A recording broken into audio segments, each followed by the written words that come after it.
Corona का वार शहर शहर लाचार। जी हां, सिर्फ दिल्ली ही नहीं बल्कि देश की दूसरी मेट्रो सिटीज में भी कोरोना की रफ्तार अब बेकाबू होती जा रही है।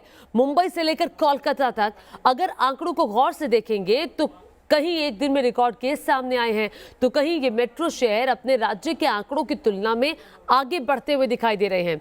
बढ़ते कोरोना वायरस के मामलों के चलते अहमदाबाद, जो गुजरात में पड़ता है, अहमदाबाद में तो रात 9 बजे से लेकर सुबह 6 बजे तक कर्फ्यू लगा दिया गया है। कर्फ्यू आज से लागू होगा और अनिश्चित काल तक रहेगा।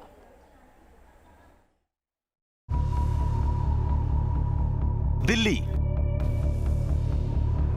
मुंबई, पुणे, कोलकाता, अहमदाबाद, पहचान लीजिए। और अगर आप इन शहरों में रहते हैं तो सावधान हो जाइए, क्योंकि देश के इन बड़े बड़े शहरों में एक बार फिर फन फैला रहा है कोरोना। दिल्ली का मीटर एक बार फिर खतरे का सिग्नल दे रहा है। नवंबर आया और साथ में कोरोना का नर्क लाया। 18 नवंबर को इस महीने दिल्ली में कोरोना का सबसे बड़ा आंकड़ा सामने आया। एक दिन में 131 लोग कोरोना काल का शिकार बने और इसी के साथ नवंबर में कोरोना 1432 दिल्ली वालों की जिंदगी का दुश्मन बन गया। दिल्ली को कोरोना से बचाने की जंग एक बार फिर छिड़ गई है। आईसीयू बेड्स बढ़ाए जा रहे हैं, बॉर्डर पर टेस्टिंग हो रही है। केंद्र सरकार डॉक्टर्स एयरलिफ्ट कराने का ऐलान कर चुकी है और दिल्ली सरकार मिनी लॉकडाउन जैसा कदम उठाने पर सोच रही है।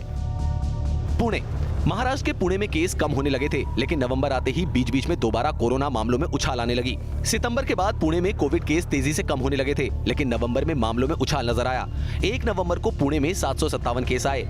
10 नवंबर को यह आंकड़ा घटकर 457 पहुंचा, लेकिन 18 नवंबर को दोबारा ये मीटर चढ़कर पहुंच गया 666।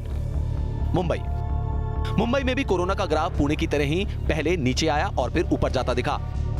1 नवंबर को मुंबई ने 908 केस देखे। 10 नवंबर को आंकड़ा घटकर 535 पहुंचा, लेकिन 18 नवंबर आते आते ये मीटर फिर से 1871 पहुंच गया। मुंबई में त्योहारों के दौरान दादर जैसे बाजारों में भारी भीड़ उमड़ी थी। माना जा रहा है कि भीड़ भी कोरोना इन्फेक्शन बढ़ाने का सबब बनी। कोलकाता में तो अक्टूबर और नवंबर के बीच मानो कोई फर्क ही नहीं रह जाता। अक्टूबर में अधिकतर दिन कोलकाता का कोरोना मीटर प्रतिदिन 800 केस से ऊपर था और ऐसा ही नवंबर में भी है। 1 नवंबर को कोलकाता में 894 केस सामने आए, 10 नवंबर को 869 और 18 नवंबर को 874। पूरे बंगाल के आंकड़ों को देखें तो 20% केस अकेले कोलकाता से सामने आ रहे हैं। अहमदाबाद, नवंबर होते होते अहमदाबाद भी कोरोना के मामलों में इजाफे का गवाह बना रहा। 1 नवंबर को अहमदाबाद में 220 नए केस सामने आए थे। 10 नवंबर को यह आंकड़ा कम होकर 183 पहुंचा, लेकिन 18 नवंबर तक ये मीटर दोबारा चढ़ा और 224 पर पहुंच गया। कुछ कहने सुनने की जरूरत नहीं, ये आंकड़े खुद ब खुद साबित कर रहे हैं कि कोरोना को कमजोर मानना सबसे बड़ी गलती है। कोरोना गया नहीं। जब लापरवाही बढ़ती जाती है तो कोरोना दोबारा दरवाजे पर दस्तक देने लगता है। Team news nation.